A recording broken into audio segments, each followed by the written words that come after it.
Kong Elizalde iminungkahing ilipat ang pondo ng Office of the Vice President para sa social services sa ibang ahensya.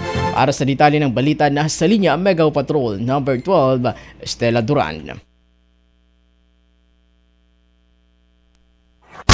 Bicol Network News Report!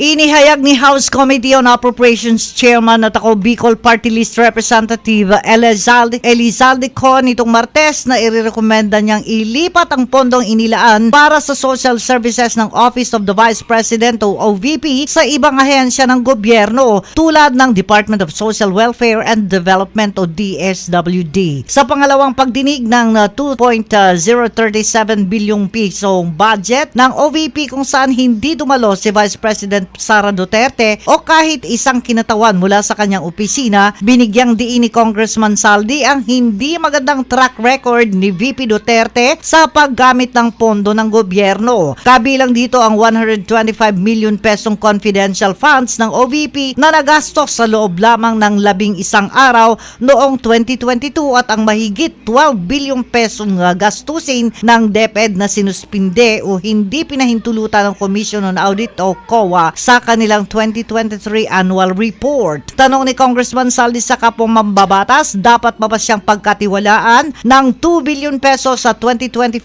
sa gitna ng mga maling paggamit ng pondo at tila korupsyon? Marami sa kongresista ang nagpahayag ng pagkadismaya sa kawalan ni VP Duterte sa budget hearing, gayon din sa video message na inilabas niya isang araw bago ang pagdinig na tila tumutulig sa mga kongresista. Ipinunto rin ni Congressman Saldi na dapat tandaan ni VP Duterte na ang Pilipinas ay isang representative democracy, na ang Pilipinas ay isang demokrasya, hindi isang monarkiya at walang hari o reyna. Kasama mo sa Bicol Network News, Mega Patrol numero 12, Estela Duran, tatak tunay na serbisyo.